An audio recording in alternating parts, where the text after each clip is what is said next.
Folks, the new transfers are in for the summer period, and as we prepare for the new Premier League season here at Norwich City, when we go through the whole squad, it's going to be worth seeing, especially for me as well. This is the first time I'm recording this since I've finished all the transfers, whether this squad can handle the Premier League and our first venture into the Europa League.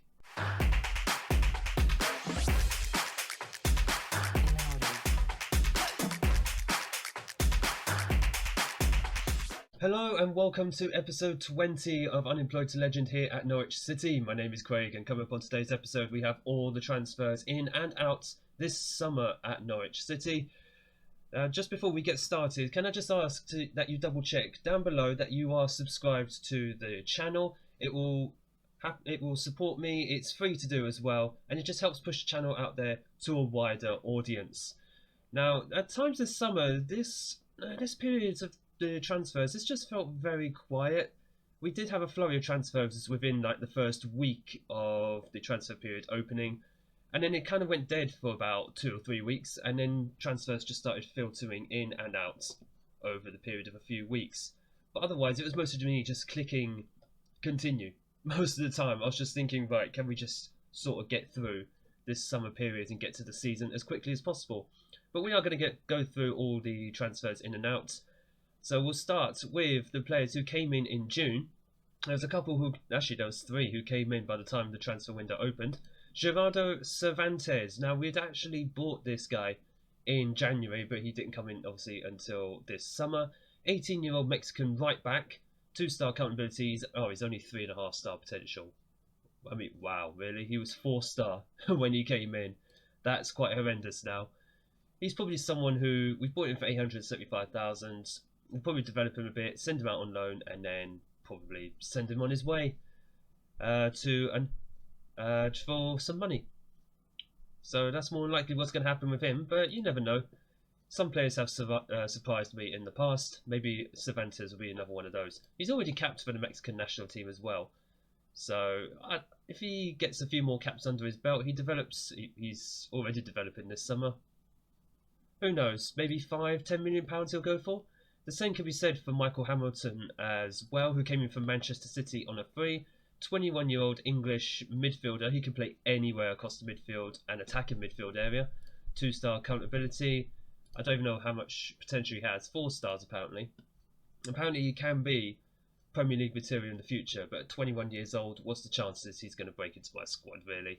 So he's already gone out on loan to Coventry. He's already made an appearance this season in League One. Even though he's a League One player now anyway. Alright, when he came in he was League 2. Yeah, physically he looks good, but otherwise he hasn't exactly got much. He's not going to be breaking into my squad anytime soon, more than likely. If anything, we moved on for him the day we moved in. Seriously, the day I took over the club, Hamilton was not really going to come in. But again, like Cervantes, he'll probably come in, send him on for a profit in the future. Now, as far as players who are going to be in my squad this season, Jean-Mimi Keki will more than likely be challenging for a place in what is now a very crowded central midfield area. We'll come to that in a little bit. 20-year-old French wonder kid. He wasn't a wonder kid when he came in, by the way. My scouts completely missed that. It's only ever since my coaches got a look at him and like, this guy's a wonder kid. And he's another French wonder kid. We already have Udrago, who I've already confirmed in the last episode. He is in for next season. So this is wonder kid number 2 from France. Just purely from France. 2.5-star current ability, 5-star potential. He is in permanently, £14 million, which, considering he had a release clause of 14.5 mil, that's not bad. We got him at £500,000 cheaper. He's currently at championship level, so I might yet send him out on loan. He is my 6th best central midfielder, which is quite amazing. We've not actually improved this midfield area except in depth. That's about it. That's all we've done so far. He's in from the French League at Nantes. Is that how you pronounce him? Nantes? I'm not actually sure. Please, someone correct me in the comments if you can. He's played in Ligue 1.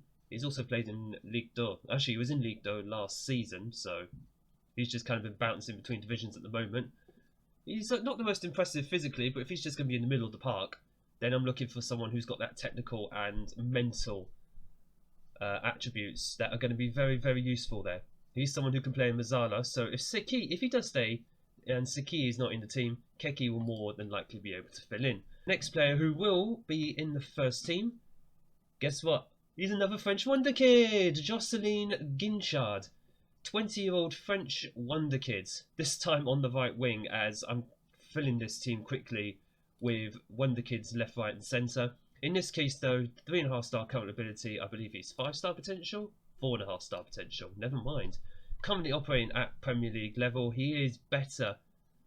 I was about to say better than Max Aarons, but that's at right midfield. Attacking midfield on the right. He's worse than Lynch, but Peter Lynch is going to be my striker, so that makes Guinchard the #1 man on the right hand side of the wings. He comes in from SC Sochaux in France, so he has been playing Ligue 1 football for the past few seasons for £33 million, and that could rise. Oh no, it's £33 million anyway. So what was the add-ons? I'll be very surprised. Is there anything?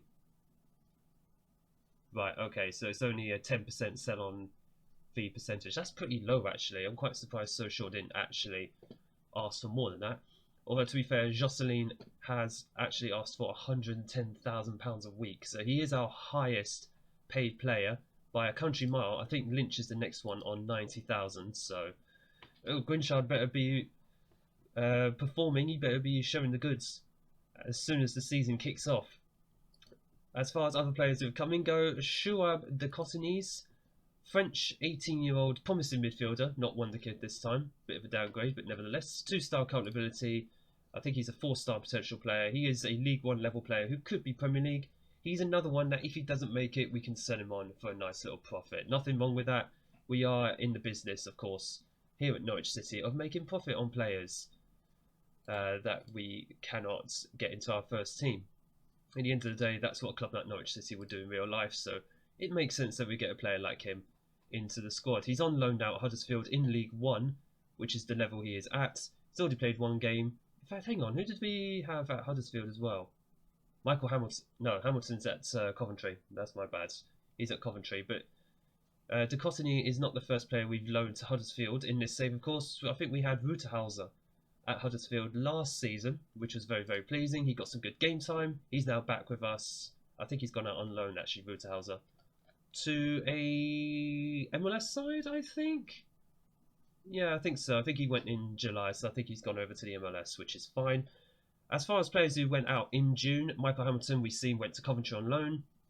Teden Mengi went on loan to West Brom. Andre Suspieds, our backup goalkeeper, he's gone out to Bristol City on loan for the season. Elvis Mubieva, he's also gone out on loan.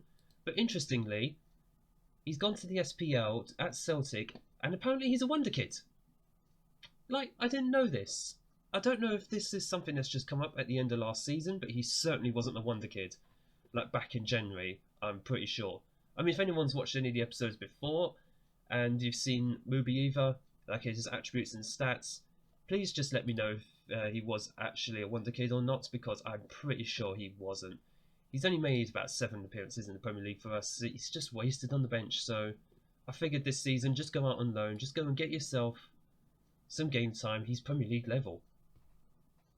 He was Championship level before, now he's Premier... Has he just done a madness? Has he just developed without me even looking at him? Goodness me, this man is fickle as well, so that's his new personality. That wasn't that before. He's evolving before my eyes, and I've just been blind to the whole thing. Regardless, he'll go to Celtic this season. He already has gone. He's in the Champions League. Great, so he's going to get Champions League experience. He's also a team who, I mean, they've dominated the SPL, going all the way back to 2012, so the Rangers win in 2021 never actually happened. Brilliant. Right, as we entered July, and that was kind of it for the transfers, apart from these 3 that you see on the screen. Like I said, July was a very, very slow month for all transfers. We'll just quickly go through the ones that have gone out first, because there's a lot more of them. De Cotigny, as we know, went to Huddersfield. There's been a bunch of free transfers, of course. Valentin has left. He's gone to DL Pro in China. I believe they're in China. I mean, let's have a look. Dalian Professional, yeah, in China. We already knew he was going. He had that arranged since January. Thank you for your service, man. It's been good having you at the club. You provided some good backup at left back when needed. As far as other players who've gone, McCallum Dennis, Flynn Downs, he came back from a loan spell at, where was he, Sassuolo? Where was he last season? Sampdoria, right. He was at Sampdoria on loan in Serie A last season. I completely forgot about this man. To the point, as soon as he came back into my squad in July, I just offered him out and got him on the move. And for £10 million, we sold him to Spal, again in Serie A. I don't know what it is with this man. He's jumping between Serie A and the Championship more often than not. But regardless, we've made a good return on investment for him. £2.5 million we bought him for. What's the overall cost? 3 million. Okay, so it could still rise to 3 million. Regardless, we've made a healthy profit on this man. Good luck to him in Serie A. He seems to like it up there. We'd outgrown him. He's a good player, I think, but we just outgrown him, and there's no point keeping him around to actually just do nothing. And the last player who went out, and probably most significantly, because I've been wanting to get rid of this man since he came back to the club after his loan spell, Radu Mizaras, a 20-year-old Romanian right-back / defensive midfielder. He's finally gone to Derby County for £4.3 million.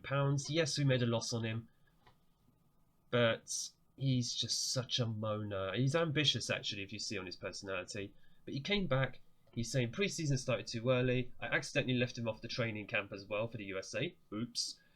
So I just thought, you know what, let's just cut our losses, considering we've already got a replacement for him and a potential replacement for Max Aarons at right back. More on that in a little bit. But yeah, he looks good. He has been developing over the past season when he was on loan at his original club, CFR Cluj. But other than that, he's just he's just not going to be in this squad. He's certainly not going to be a defensive midfielder. He's not going to be a right back now as well.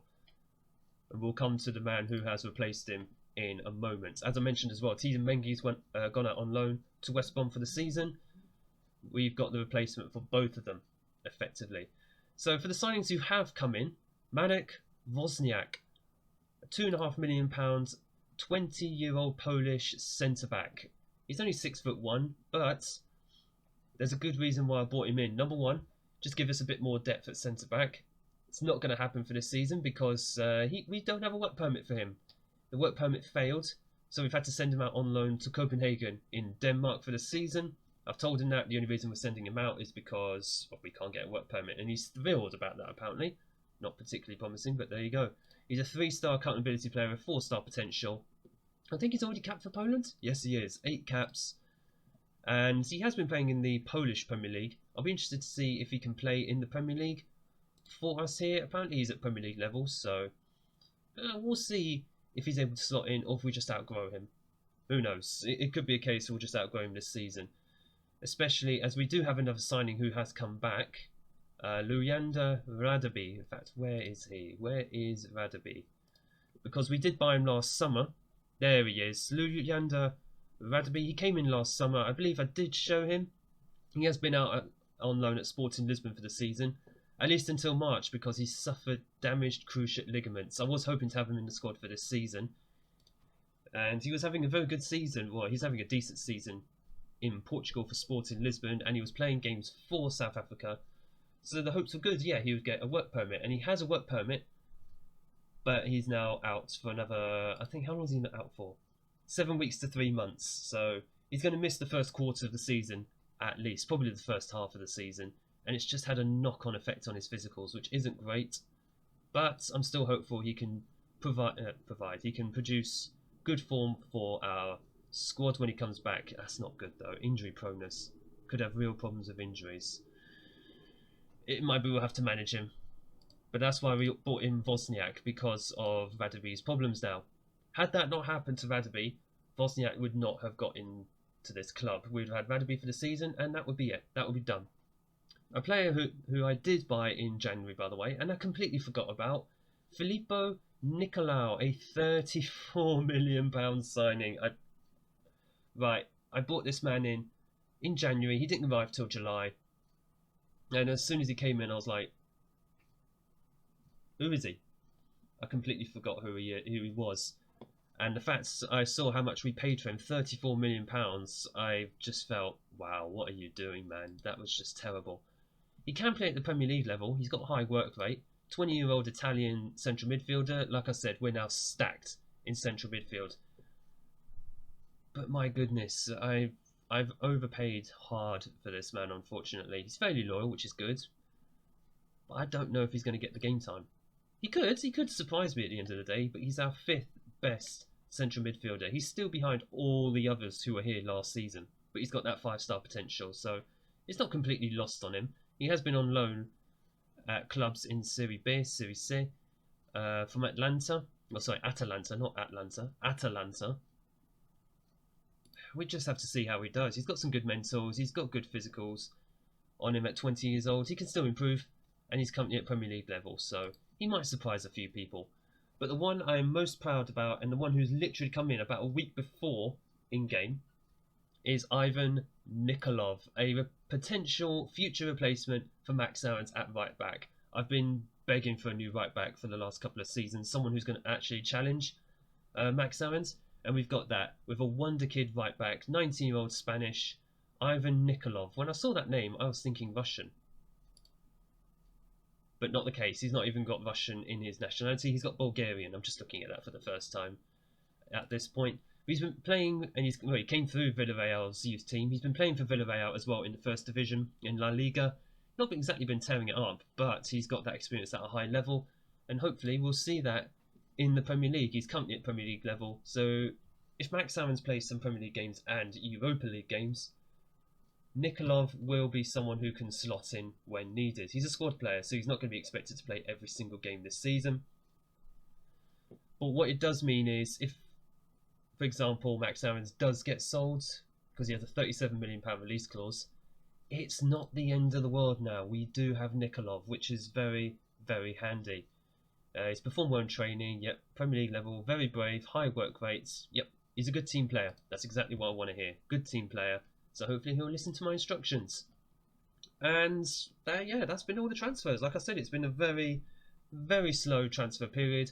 Sometimes you just need that though. We've had a lot of turnover in the past couple of seasons. And hopefully that will mean we can go in with a fairly settled squad for the first few games of the season. Because we have, in the next video in fact, we have our first 2 games, which will be against Liverpool in the Community Shield and Everton in the league at home. And then after that, we've got Chelsea, Arsenal, Manchester United. That's what you call a difficult run to start the season. But it's going to be an interesting test to see just how good this squad can be. If we get even remotely, I don't know, from the Premier League games, if we get, say, I don't know, 6 to 9 points from that run of 4 games, we could be on for a very good season. Otherwise, it's going to be a long slog. But from that point on, it's going to be a case of get as many points as possible, and also we'll be starting in the Europa League. As you can see, where is it? Yeah, in the Europa League. We're expected to reach the 2nd knockout round of the Europa League. So it's a case of getting through to the knockout rounds effectively. We are in the group stage. So we will be seeing some of those games this season. So folks, I look forward to seeing you in the next episode on Thursday for our first games against Liverpool, again in the Community Shield, and Everton at home in the Premier League. If you've enjoyed this video and if you're looking forward to the new season here at Norwich City, make sure to leave a like down below and smash the big red subscribe button. Again, it's free, it helps support the channel, helps get it out there to a brand new audience. I thank you so much for watching. I look forward to seeing you for the new season in the next episode.